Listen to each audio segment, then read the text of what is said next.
Hello दोस्तों, मैं कमलेश्वर तिवारी आपके अपने channel basic board education by KP sir. दोस्तों, यह मेरे चैनल का नाम है। आप प्लेलिस्ट में जाकर के यूट्यूब पर इसको सर्च करेंगे तो मेरा यह चैनल आपको मिल जाएगा।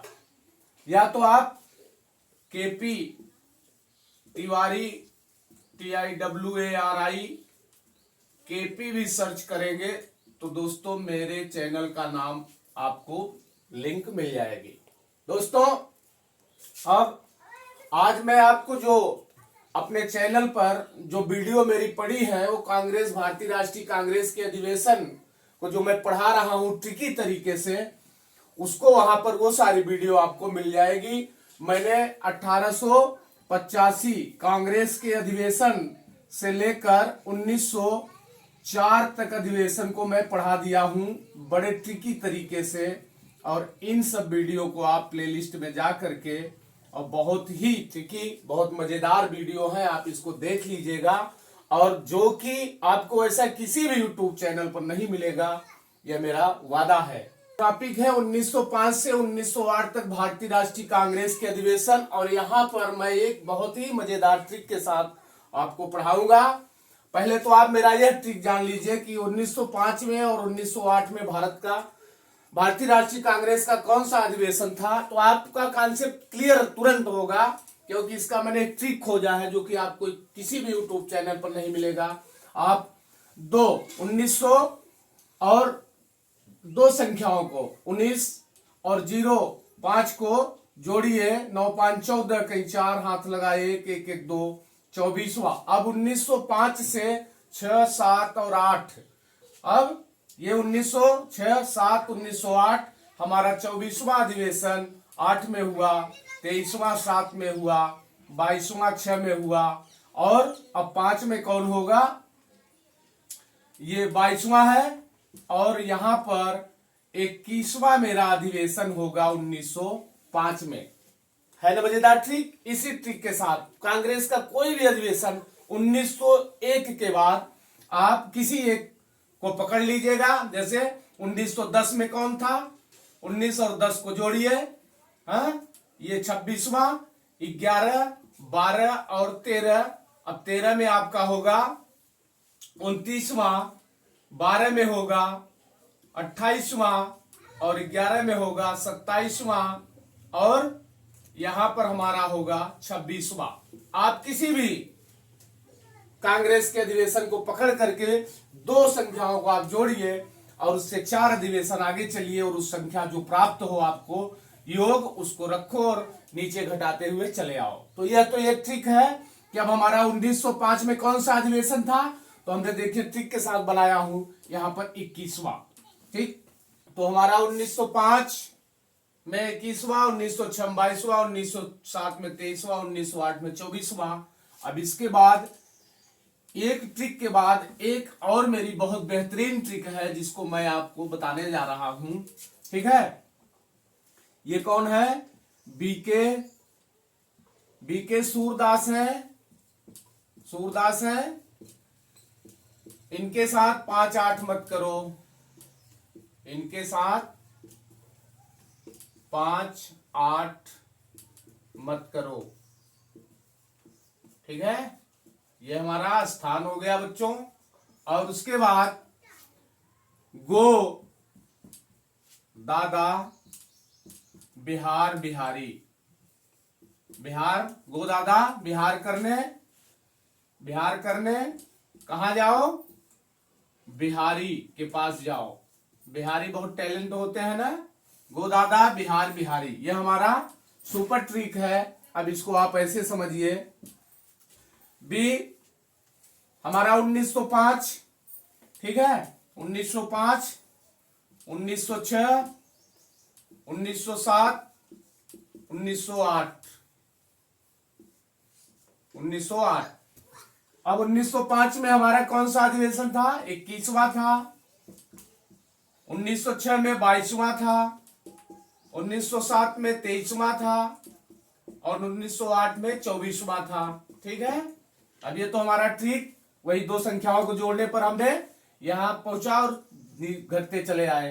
ठीक है, अब इन दो संख्याओं को जोड़िए 24 ही आएगा। ठीक है, आप किताब खोल के देख लीजिए। अब हमारा है फिर एक ट्रिक, क्या, स्थान और उसके अध्यक्ष। ठीक है, अब स्थान क्या है, बी, बनारस। ठीक है, बनारस के कलकत्ता, सूरत। ठीक है, सूरत गुजरात में है बच्चों, इतना ध्यान दीजिएगा, दास, मद्रास। ठीक है, अब हमारे अध्यक्ष कौन है 1905 में, ये गोपाल कृष्ण गोखले, गोपाल कृष्ण गोखले। दादा भाई नौरोजी,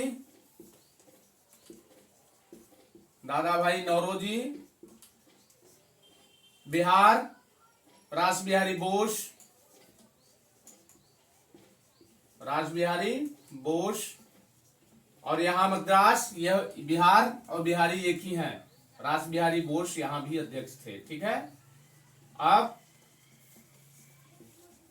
है ना मजेदार ट्रिक।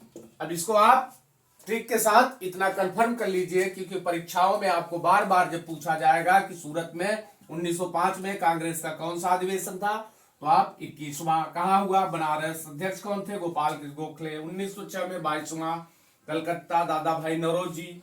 1907 में 23वां सूरत, रास बिहारी बोस, और 1908 में हमारा 24वां मद्रास, रास बिहारी बोस। अब यह तो अधिवेशन हो गए। अब इसके बाद हम बताएंगे कि इन अधिवेशनों में क्या क्या घटनाएं घटी, जिनको हम अब आपको आगे बताने चल रहे हैं।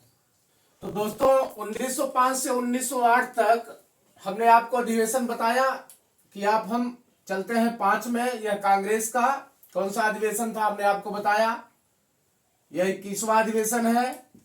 और यहां पर बनारस में अधिवेशन हुआ, गोपाल कृष्ण गोखले इसके अध्यक्ष थे। अब गोखले को विपक्ष का नेता का दर्जा मिला, और यहीं पर कांग्रेस में प्रथम बार स्वशासन की मांग की गई।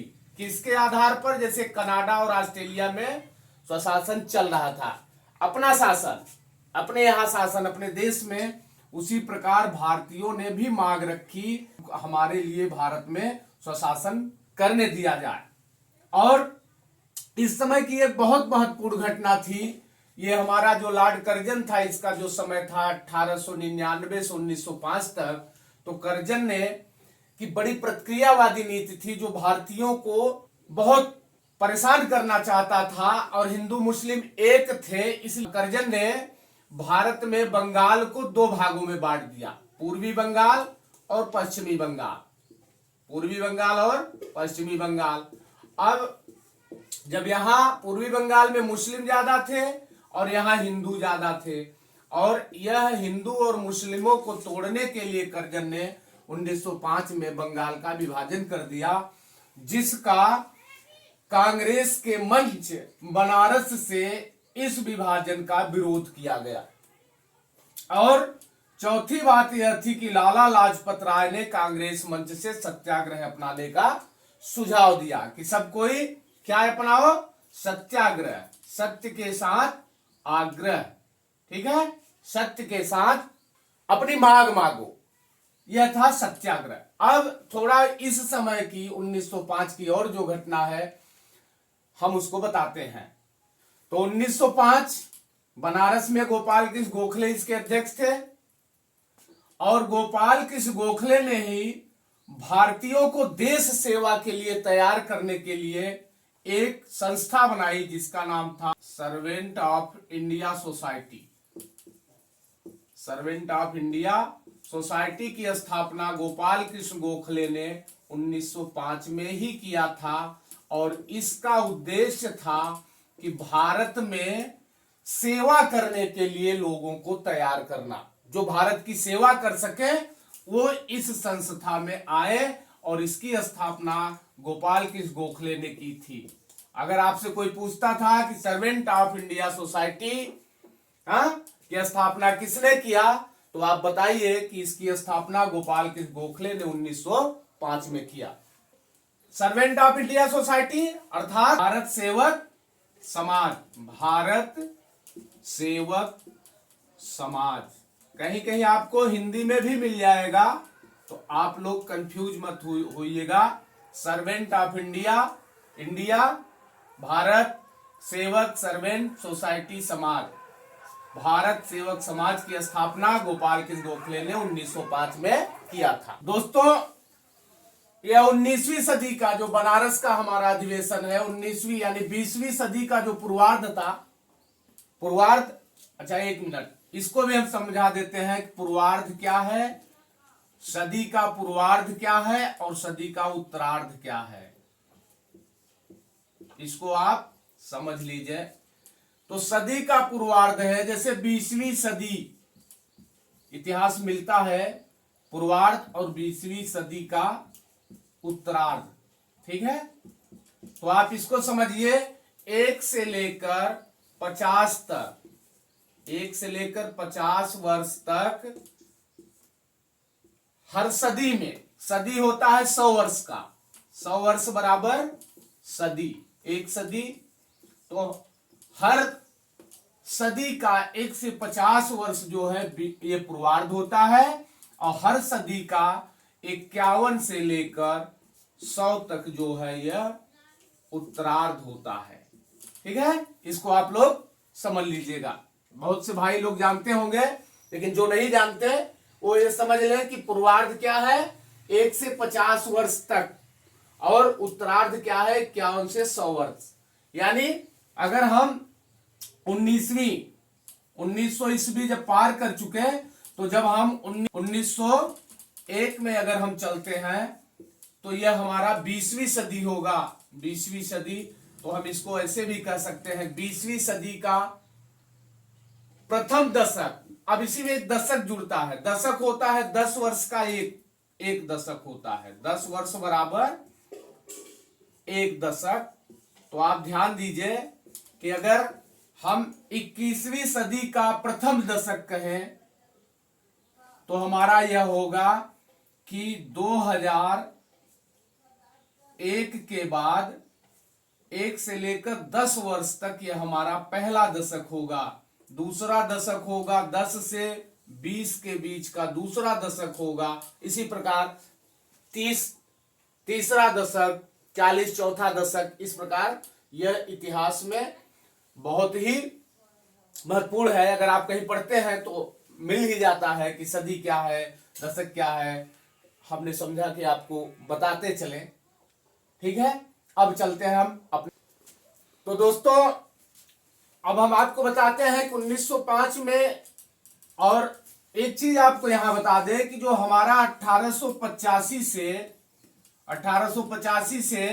और 1905 था, यहां पर नरमवादियों का यह काल था, नरमपंथी यहां पर हावी थे, ठीक है। और नरमपंथियों में जैसे दादा भाई नौरोजी, व्योमेश चंद्र बनर्जी, सुरेंद्रनाथ बनर्जी, ठीक है, गोपाल कृष्ण गोखले, वाचा, यह सब नरमपंथी थे। अब जब हमारा 1905 के बाद जब हमारा जो काल शुरू हुआ, वह हमारा काल था यह उग्रवादी,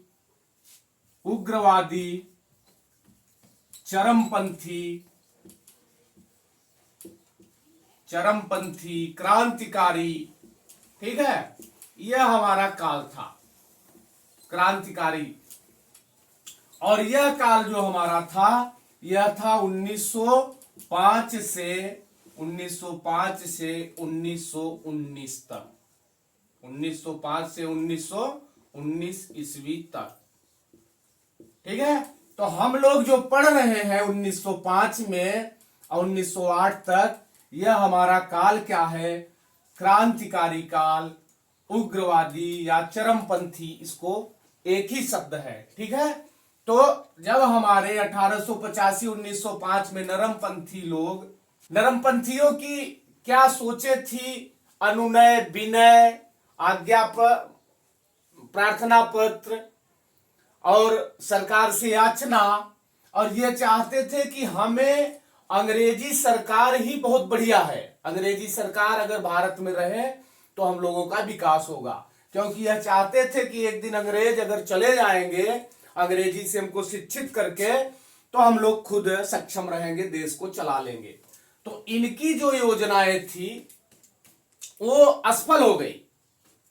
अब जब कांग्रेस में एक नवयुवक पैदा हुआ, नया वर्ग पैदा हुआ, जो जानते थे कि हमें नरम पंथ से नहीं, क्रांति के द्वारा ही, जैसा विश्व के क्षेत्र में उन्होंने देखा, विश्व में ऐसी घटनाएं घटी थी जिसको देख करके वे अंदाज यह लगाए कि अब हम जब तक शस्त्र का प्रयोग नहीं करेंगे तब तक अंग्रेज हमको आजाद नहीं करेंगे, स्वशासन नहीं देंगे और हमारे देश को छोड़कर नहीं जाएंगे। तो यह काल उग्रवादियों का काल है। और पहली घटना हमने आपको पढ़ाया था कि महाराष्ट्र की चापेकर बंधु ने 1897 में रैम और एमहर्स्ट की हत्या कर दी थी, उसके सहायक की।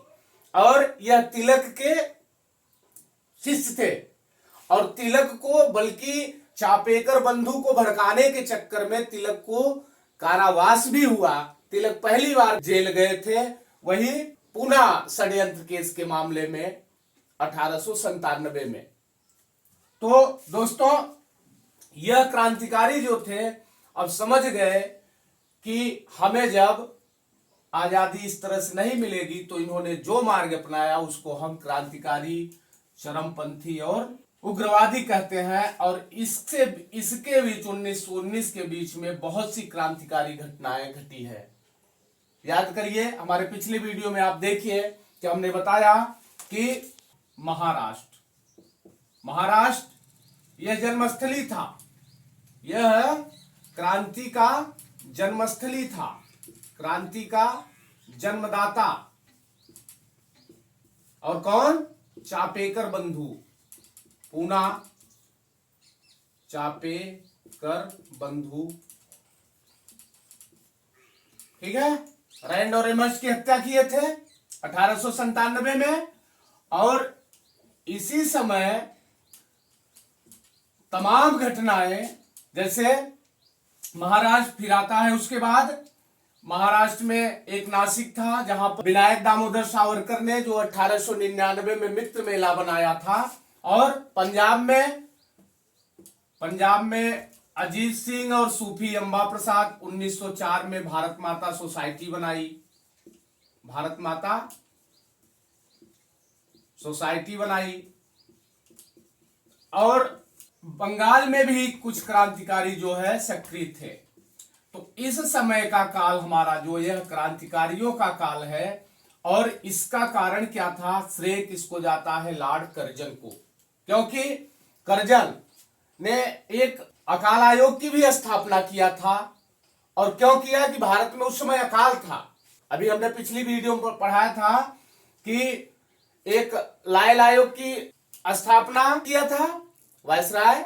महाराष्ट्र, पंजाब और बंगाल में यहां जो क्रांतिकारी सक्रिय थे, तो इनमें एक और रोष था कि जब ये कर्जन का काल आया तो 1899 से 1900 तक भारत जो है अकाल से नहीं उबर पाया था, अकाल भी चल रहा था। और यहां अकाल आयोग बनाया कर्जन ने, जिसके अध्यक्ष थे एंटनी मैकडॉनल्ड, ये अध्यक्ष थे, ये अकाल आयोग के अध्यक्ष थे। इसके पहले हमने आपको पढ़ाया था कि 1898 से 99 के बीच जब यूपी, एमपी, बिहार, पंजाब में सूखा पड़ा, तो यहां पर भी एक ये कर्जन का काल है बच्चों, कर्जन ने बनाया था। ये परीक्षा में पूछ लिया जाता है कि एंटनी मैकडॉनल्ड ने एक अकाल आयोग बनाया, उस समय वायसराय भारत में कौन थे? तो कर्जन थे। कर्जन के काल में कौन सा अकाल आयोग बना और इसके अध्यक्ष कौन थे? तो मैकडॉनल्ड थे। फिर 98-99 में एक इसके पीछे वीडियो में पढ़ा चुका हूं, इसको आप लोग जानिए। यहां पर आप लायल आयोग बनाया था, लायल आयोग, और इसने यहां पर एल्गिन था, एल्गिन द्वितीय, ठीक है, वायसराय था। लायल आयोग, इसके अध्यक्ष थे लॉर्ड लायल, ये लायल आयोग है, और ये एल्गिन के समय में, और इसने एक बहुत ही महत्वपूर्ण बात बताई थी। इसने कहा था कि किसानों के लिए सिंचाई की व्यवस्था की जाए, ठीक है, सिंचाई के लिए किसानों की व्यवस्था की जाए। और जब लायल आयोग के सिफारिश हुई और जब करजन आए, तो करजन ने यह काम करके दिखाया, क्या कि इन्होंने एक सिंचाई विभाग की भी स्थापना की थी, सिंचाई विभाग बनाया, और अध्यक्ष थे कॉलिन स्कॉट मॉनक्रीफ। तो एक सिंचाई आयोग बनाया किसने? करजन ने अपने काल में। सिंचाई के अध्यक्ष कौन थे? Colin Scott Moncrieff. और करजन ने एक आयोग बनाया और एंटनी मैकडॉनल्ड थे। अब देश अकाल से गुजर रहा था और राष्ट्रवाद क्यों उत्पन्न हुआ? राष्ट्रवाद क्यों उत्पन्न हुआ? राष्ट्रवाद क्यों आया? क्रांतिकारी की ओर लोग क्यों उन्मुख हुए? इसका एक कारण था करजन की नीति। और करजन ने 1902 में दिल्ली दरबार लगवाया। दिल्ली दरबार कर रहा था, दिल्ली दरबार। अब देश सूखा से गुजर रहा है, लोग मर रहे हैं, लेकिन करजन दिल्ली दरबार कर रहा है। भारत का पैसा, भारत की व्यवस्था, ठीक है, एक बादशाह, एक राजा को खुश करने में खर्च कर रहा है। क्रांति का एक कारण यह भी था उत्पन्न होने का। पिछली वीडियो में हमने क्रांति के उदय के क्या कारण थे, वीडियो बहुत लंबा हो जाएगा, उसको बहुत बखूबी समझाऊंगा। लेकिन आप लोग हमारे साथ बने रहिए, हमें लाइक कमेंट करते रहिए और वीडियो के अंत तक बने रहिए। और मैं आपको टीजीटी, पीजीटी, लोअर, पीसीएस, लेखपाल, पुलिस, जितने भी विद्यार्थी हमारे साथ जुड़ेंगे, इतिहास का मैं उन्हें मास्टर बना दूंगा, यह मेरा वादा है। दोस्तों, अगर हम उदारवादी के काल को देखें तो उदारवादियों की जो सोच थी वो था शासन में सुधार करना, और उग्रवादियों का था स्वशासन। अब आप समझिए कि उदारवादी क्या चाहते थे कि हमारे ये जो व्यवस्था बनी है भारत में, अंग्रेज हैं, इसी में शासन में सुधार हो जाए। लेकिन जब नवयुवक क्रांतिकारी उग्रवादियों का उदय हुआ तो उन्होंने कहा ना, यह बात नहीं, मुझे स्वशासन चाहिए, अपना शासन चाहिए।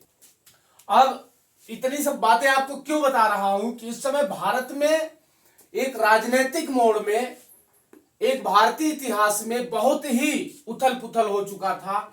और इधर करजन जो था उसने बंग भंग विरोधी आंदोलन की घोषणा कर दिया था, और उसने निर्णय लिया कि भारत को हम हिंदू मुस्लिमों को बांट दें। तो उसने 20 जुलाई 1905 को बंगाल विभाजन की घोषणा कर दी। और अब जब बंगाल विभाजन 1905 में हो गया 20 जुलाई, तो विभाजन का विरोध 7 अगस्त 1905 को यह कलकत्ता के टाउन हॉल में किया गया। वहीं पर बैठक हुई कांग्रेसियों की और उन्होंने इसका विरोध किया। और यहीं पर इन्होंने एक बहुत ही महत्वपूर्ण चीज का निर्णय लिया, बहिष्कार प्रस्ताव स्वीकृत किया गया। और विभाजन के बाद यह बंगाल विभाजन करजन ने 16 अक्टूबर 1905 को प्रभावी कर दिया। अब 16 अक्टूबर 1905 को जब करजन ने इसको प्रभावी कर दिया तो समूचे बंगाल में शोक दिवस मनाया गया।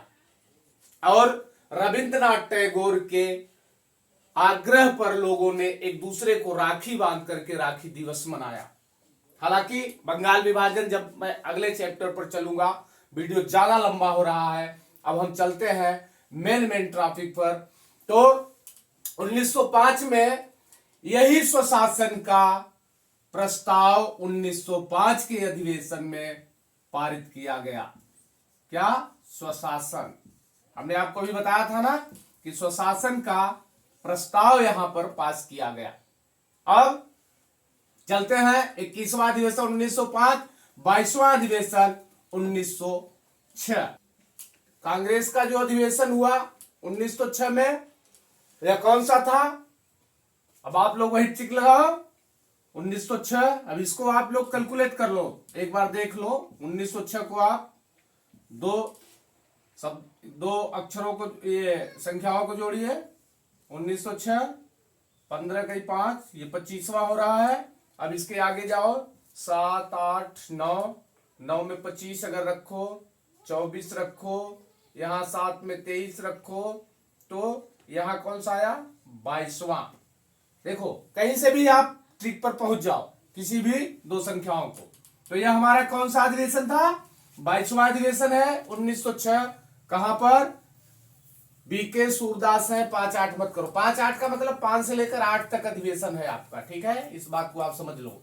और गोदादा बिहार बिहारी। अब 1906 में हमारा अधिवेशन कहां हो रहा है? कलकत्ता। 22वां है, दादा भाई नौरोजी है, और राष्ट्रीय शिक्षा संबंधी यहां प्रस्ताव पेश किया गया।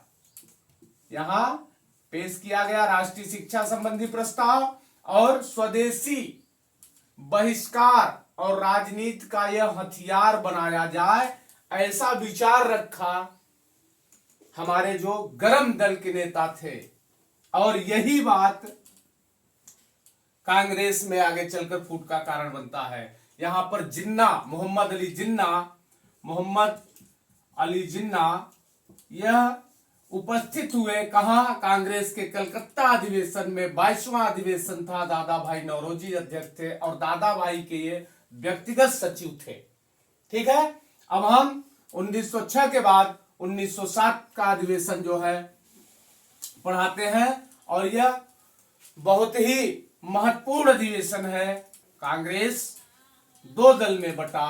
कांग्रेस 1907, वही ट्रिक, सूरत, यह गुजरात में है, और यहां अध्यक्ष हैं बिहारी, रास बिहारी बोस।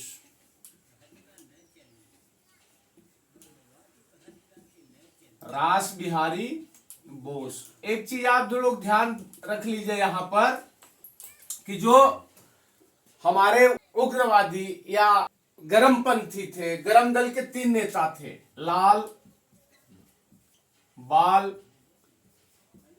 पाल। लाला लाजपत राय, बाल गंगाधर तिलक राय, और ये बिपिन चंद्र पाल।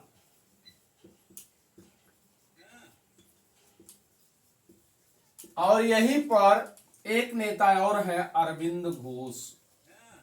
ये हमारे गरम दल के नेता हैं, गरम दल के नेता।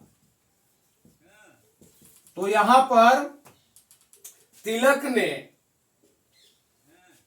लाला लाजपत राय को अध्यक्ष बनाना चाहा 1907 में सूरत अधिवेशन में, और यह बात उदारवादियों को अच्छा नहीं लगा।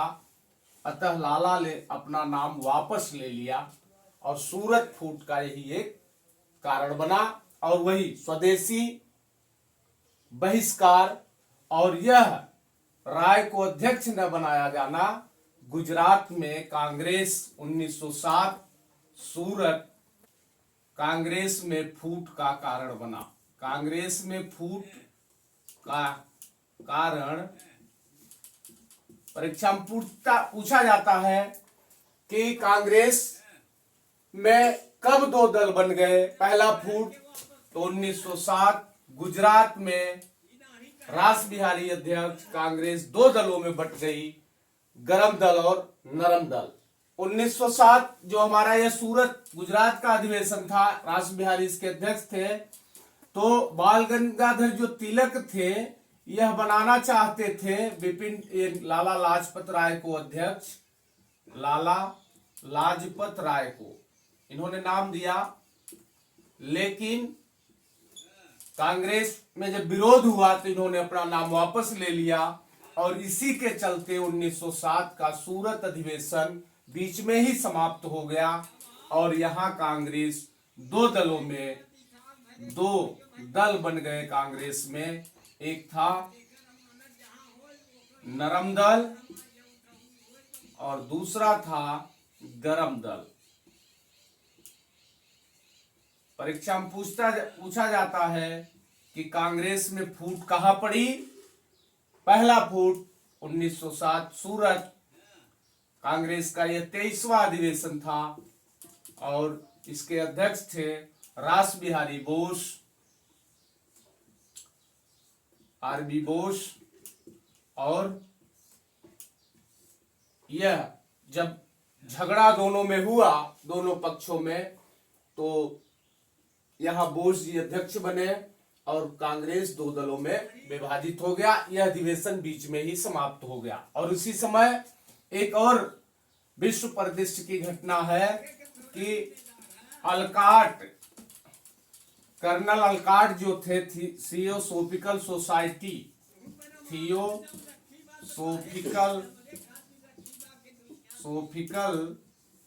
सोसाइटी,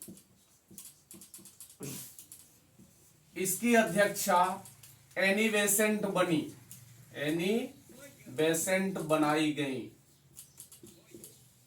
यह किसके स्थान पर थी? अलकाट की जगह 1907 में।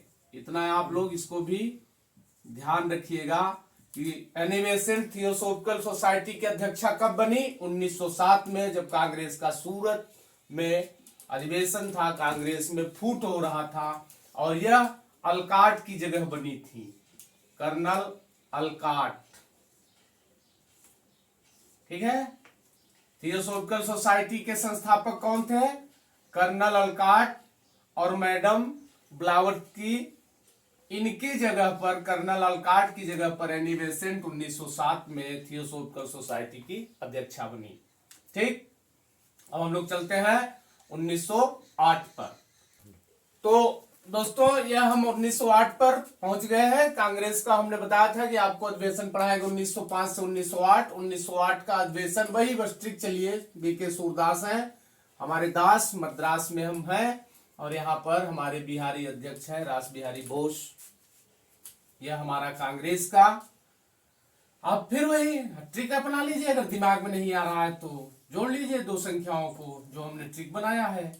और 9 8 17 के साथ हाथ लगा, 27वां 8 में हुआ, 9 में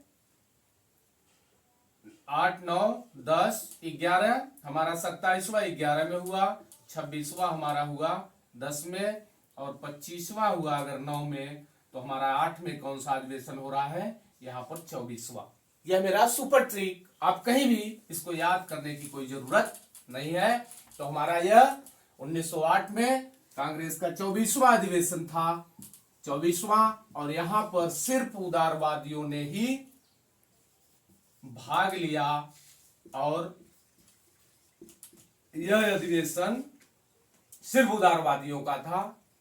और आज हम 1908 तक पहुंच गए और यहां पर कोई विशेष बातें नहीं हुई। अब जो भी हमारी क्रांतिकारी घटनाएं हैं, जब उसको हम क्रांतिकारी काल या उग्रवादी काल पढ़ाएंगे तो इन बातों को उसमें और लेके चलेंगे। यहाँ पर हमारे कुछ अधिनियम बने 1908 1909, जिसको हम अगली वीडियो में बताएंगे। वीडियो ज्यादा लंबा हो रहा है, इसलिए मैं आपका दोस्त कमलेश्वर तिवारी, आप हमारे साथ बने रहिए। मैं एक मजेदार ट्रिक और जोश के साथ आपके साथ उपस्थित होता रहूंगा।